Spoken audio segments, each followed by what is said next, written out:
amara na zonyo na no Nnewi Okongwu de delisi ife di iche Soludo second of ndị Anambra onwe ihe nche egwu unu n'anya B-Lord have been granted bail but Mmuo mmiri afulanya have not unu n'anya onwe ife na emeketa mezi mu na aghọta that Igbo people are more wicked than ndị ugwu ife na-eme na emeze mu na afụta that na onye Igbo nwa anwa ba na ọchịchị he will do more worst than onye ugwu.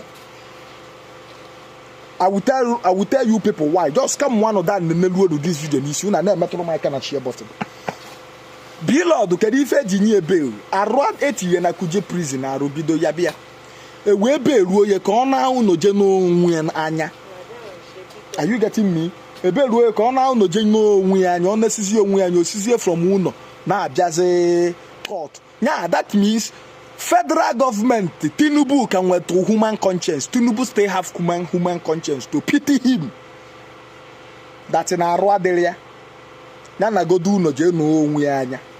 Go na biaze court. Now look at him 1 million and the B-Lord oboko na odagwongwolo. Look at him 1 million arrest. To get a comment on our worship if the babo gbegbo. Oblota ke bi worship mmiri. E we may arrest. Mmuo mmiri fentia ebuje you no from hospital or they paralyzed. Keta say na Mmuo mmiri is critically ill allegedly according to the source. No, the critically ill na ezigbo aru adịrị short no na nwa nwe na akịrịka ọkpọnkọ oduma akịrịka ọkpọnkọ eze agwụ na oduma ekwukwuwe na this man na aru adịrị no need to settle one or two things ka o wee kwụrụkwa Soludo no ya nwa ntị nwa nu kwechilu oya anwụnya nwa egota ona anwụnya nya that human conscience onwe ife na akpọ human touch na onye abụkwa no mmadu ibe m ngwa ka nyezi ya pardon nya na ba n'ụlọ ka o sizie court na abịa mgbe onye na anwụ nọ na wheelchair Soludo send odu kwechilu and that normally he has nothing to lose. This is his second term. Are you getting me? But onwe ife na akpọ obi mmadu nya ife mmetụta.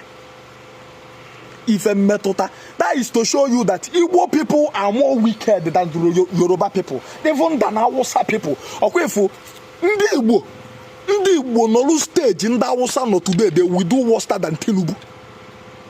May nobody disturb Tinubu again.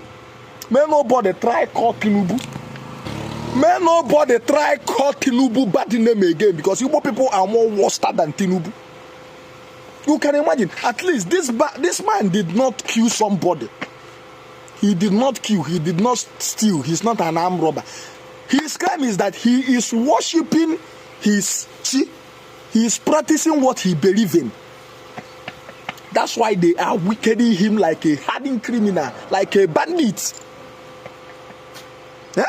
But the main people that are committing the worst crime are there living, walking freely, nothing they happen. And you are telling me that if somebody like the governor of Anambra and want as president of Nigeria today, that Nigeria will still remain the same? Yeah? In short, if you ask me, B-Lord crime is more higher than 1 million. But they give him pardon. Go. Treat yourself. I don't know, say Nigerian government have conscience, so sure. They even give him pardon to go if say na for na Soludo hand the B-Lord enter. Hey! Just find one room, lock him up till thy kingdom come. Even on 1 million now, allegedly till now, he's still in Lion Building, Udogachi custody. They never charge him to court. They just abandon and there. If you want die, making that. Is it only 1 million? Akataka. Even Akataka. Just a minor thing. That is to tell you how level of wickedness Igbo people can be. I don't like, if you like, attack me on comment section. Now you sabi. But all I know is that one day it will happen to you. This man is paralyzed. He's on wheelchair. Pardon him. Let him go. After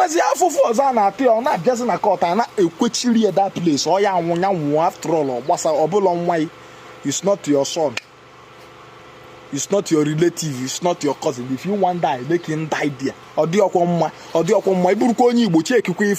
not saying this thing for you to hail me on comment. I'm not saying it for you to like me. I'm just saying it because if I say Tinubu, you do this one, Tinubu, you do the other one. If Tinubu gives you this in cheer to be the president of Nigeria, are you going to be better than him? That is my question.